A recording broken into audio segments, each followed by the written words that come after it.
How we doing, baseball fans? The Yankees are taking the summer plunge. Kershaw is making history. The Marlins and the Blue Jays are the hottest team in baseball. The All-Star break and the draft is right around the corner. So grab you some peanuts and Cracker Jacks. Let's talk some baseball. All right, let's go ahead and talk about the Yankees. They're playing terrible baseball this summer. Sloppy defense, lazy at bats, Boone's making excuses, the bullpen can't find a strike.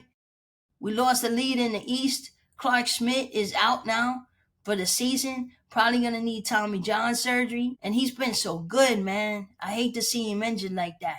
That's probably the worst thing that's happened this summer when you put it all together. They're making me so frustrated. I don't even think I'm going to watch any games this week. I'm just going to save until after the All-Star break. That means I'm going to miss a series against Seattle. And you got Cal Raleigh coming in with 35 home runs. You got Judgy with 33. And much respect to Judge, man. He's our bright spot. Believe that. Historic type of player, and I'm proud of him, man. But all right, maybe I'm going to watch the series. But I'm telling you, if they get sloppy, I'm changing the channel. If they don't bring me joy, that's it. I don't have to watch them, right? I mean, that's the rule, right? Hey, it's tough to be a Yankee fan. Just because we got the most rings don't mean it's easy. You know what I'm saying? But let's talk about something else, all right? How about Clayton Kershaw joining the 3,000 club? He's one of only 20 players in all of baseball history to ever throw 3,000 strikeouts. That's crazy.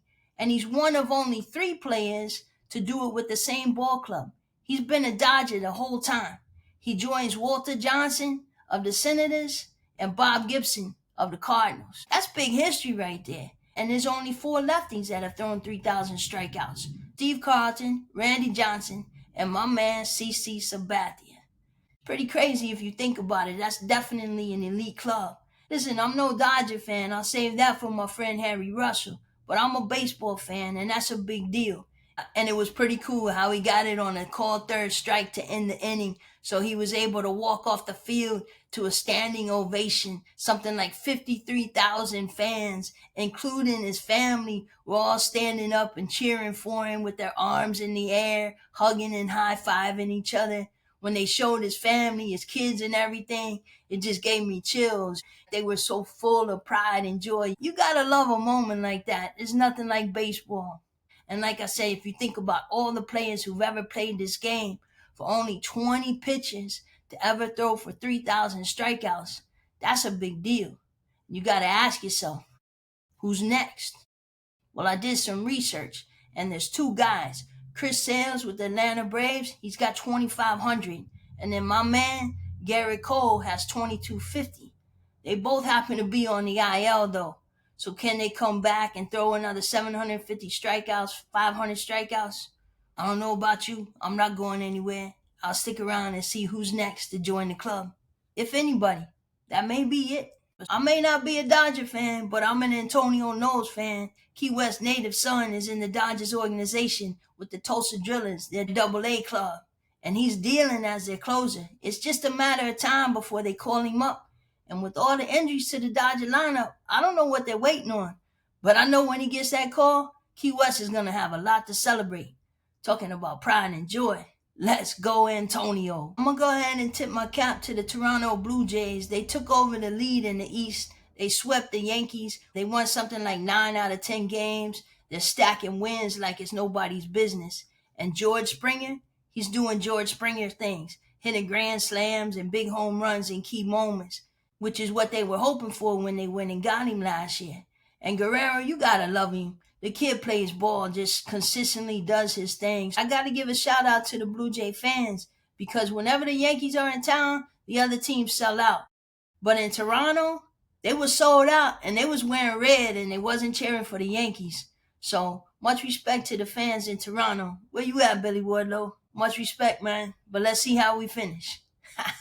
And how about those Marlins? They're playing ball. They won 7 out of 10, and they're not at the bottom of the division anymore. They're right in the middle, I'm not saying they're going to win it all. They got to get past the Phillies, right? But they're playing ball and giving the fans something to cheer for. And it's a much better view from the middle than it is from the bottom. Believe that. But now you got to wonder, what are they going to do with their ace, Sandy Alcazar, right? Because even though he's struggling a little bit right now, his upside, makes him a hot commodity. With the trade deadline at the end of July, you got to think he's probably going to go somewhere. We'd welcome him in New York, but I don't think we need another banged up pitcher right now. This isn't the time for us to get a pitcher like that. But I'm sure he could do some team some good. Who knows? Maybe the Marlins will keep him and make a run for it. The All-Star game and break is coming up. The game's on Tuesday, the 15th, and Atlanta's hosting, so it's going to be a big party. The game itself is usually pretty boring, but I'm definitely going to watch the home run derby. I don't know who's all in it yet. I think only 3 or 4 guys have announced. Cal Raleigh's in it for sure. He's making his first All-Star appearance. You know I'm going to root for the no. I mean, unless a Yankee joins at the last minute. You got the Braves, Ronald Acuna's in it. He's going to get a lot of cheers and a lot of hype from the crowd, so that'll be fun. And probably the only bright spot for the Nationals, James Wood. That kid's like Aaron Judge kind of big. Now hold on, I almost forgot to give Jacob deGrom a shout out. That's why I'm rocking this Stetson hat. He's an all-star again, coming off Tommy John surgery. I think he's going to win Comeback Player of the Year. He's having a great season with the Rangers again. He's looking good. He's got 9 wins already. He'll probably get his 10th before the All-Star break. So hats off to Jacob deGrom. You see what I did there? Hats off. Ha! Let's go Hats. Also happening in Atlanta is the draft. Who's going to be the first pick? Will it be Cade Anderson of the LSU Tigers? He just showcased his stuff in the College World Series. It could be my boy Jamie Arnold. He's definitely going to go in the top 10. A lot of people say Liam Doyle from Tennessee will go.